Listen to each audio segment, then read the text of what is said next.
Hey, what's going on, guys? Welcome back. A lot of you guys have been asking for an update on the F80. Right now I'm doing some prep on it before we go to race car party tomorrow at Auto Club Speedway. And I thought I'd go ahead and go over everything that's been added to the car since the last time I did some type of update, which was a while ago, actually, before the car was wrapped. I think I had even V3s on the car. I'm not even too sure. But yeah, we've gone through a bunch of different parts and tried different things. And I want to go ahead and give you guys an update front to rear on basically what we're running. So let me turn this around and let's get started. All right, well, so we'll start with the engine bay. It's a full bolt-on car running Injen intakes, Vrsf charge pipes, Vrsf downpipes, active autowerke midpipe, the single piece. Remus Exhaust. Right now we're running a stage 2 full E85 Paul Johnson tune, and that's going to be extremely helpful, accelerating down some of these straights and putting gaps on some of these cars that have the advantage on us in the turns. So yeah, that's pretty much what's going on with the full bolt-ons, because I know a lot of you guys are asking, oh, what mods do you run? And you guys only think about full bolt-on shit. So there you go. Now, for those of you guys who are more serious about track cars or internal parts in general, so we are running now a GT4 water pump, and I'm talking M4 GT4. M4 GT4 water pump, M4 GT4 auxiliary thermostat, what else? GT4 DCT trans thermostat as well. It's basically just runs open the entire time. We have a Moselman oil thermostat here. That should be a big help to keep those oil temps down. And I'll do a review on that to see if this is a waste of your fucking money or if that's the real deal Holyfield right there. We'll find out real quick this weekend. So yeah, keep an eye out for that. Suspension-wise, we'll go over here to the strut tower, running ground control camber plates, MCS 3-way suspension on M4 GT4 wheels with a Motorsport hardware stud kit, a Motorsport hardware Hyperlight 25mm spacer in the front, and that's just required with this GT4 setup. AP Racing BBK with Ferodo DS 111 pads, front and rear. We got a BBK in the rear as well. Same thing, no spacer in the rear though. It's a square setup.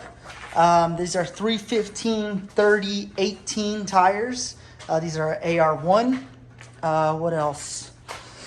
SPL control arms, SPL tie rod ends, SPL thrust arms, SPL everything. AKG motor mounts, AKG trans mounts, Turner Motorsport diff bracket and diff bushings. What else? God damn, there's so much shit. Cosmetically, we're running Horizon Motorsport front lip and trunk lid, or whatever the fuck you call that.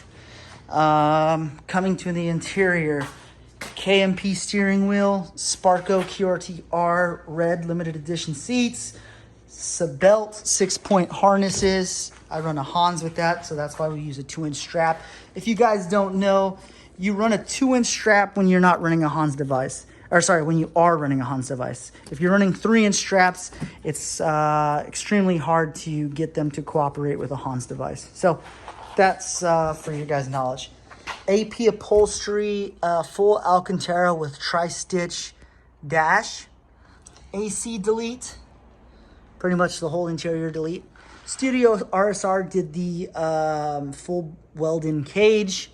If you guys don't know about this car, hold on. It has the capability of running 4 bucket seats, and I locked it. Fuck. What a pain. Has the capability of running 4 bucket seats, but we haven't found anybody that's going to let us run 4 bucket seats, which is a pain in the ass. It's a big letdown because of all the hard work these guys put in to knock this out.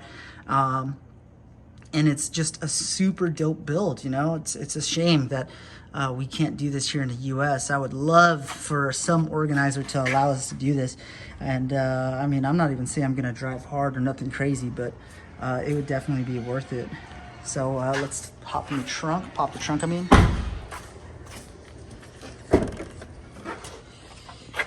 We got our Scott reservoir mounts to the cage. Nice quality on these canisters by MCS. MCS is top-notch shit. What else? Let's see what else I can think of. Shit, man. Completely gutted. You got raw carbon fiber roof up there. GoPro mounts everywhere for the filming. Yeah, I really can't think of much else, guys. I think I went through it pretty quickly. There is the Horizon Motorsport lip. The wrap was done by Via Designs out in Riverside, California. Came out great. Hey, how's it going? I'm good. I was trying to be quiet. I see you shooting. Oh, no, you're good. You're good. Got, have a good night. I got some new neighbors and trying to be welcoming. Since I know I'm probably going to wake them up a few times with the GT3. So rather have them on my good side than my bad side, right? Yeah, just walk around real quick of the wrap. Show you guys what we got going on. White line sway bars and solid bushings for those. Forgot about that. Shit, man. Motul 660 fluid, brake fluid. Let's see. GTS Hood. This actually helps with extracting heat. It's actually functional. It's not, you know, some type of gimmick. No, that actually works in extracting heat from the engine bay. What else? Let's see. I went over the... we got the alignment done by werks, and they're really the only ones that really know how to make this GT4 M4 setup work how it's supposed to be. The turn-in on this car is magnificent, and I'm talking like GT3-esque. Now, obviously, it doesn't have the acceleration out of corners, and that's why it doesn't set the same lap times, but the turn-in is exceptional with this setup and this alignment that they got going on for the car. Yeah. So I'm going to leave it at that. I don't want to keep, you know, holding you guys up and talking for no goddamn reason, but if you guys have any questions on the car, please drop it in the comment section below, and I will get back to it as soon as possible. Other than that, have a good one, and stick around for the review of this. If you're new to my channel, go ahead and hit that subscribe button. If you enjoyed the video, please leave a like. And as always, if you have any questions, drop it in the comment section below. Other than that, have a good night, and we'll see you at Race Car Party tomorrow. Oh, speaking of that, Spencer Burke, Mr. Burke, he's going to be riding in the car with me tomorrow. He's doing a film on the M3, and we'll be wrapping that up with some on-track experience. So hopefully I don't let any of you F8X owners down, and because I know a lot of you guys DM'd me about his video about why he doesn't like the F8X and all that. Spencer's a buddy of mine, and we kept in contact, and now it's his turn to ride in my car. Since for some reason he had never, so it's pretty strange he's never rode in his car. But Operation Scare the Shit Out of Him commences tomorrow, and I really think we're going to do a good job at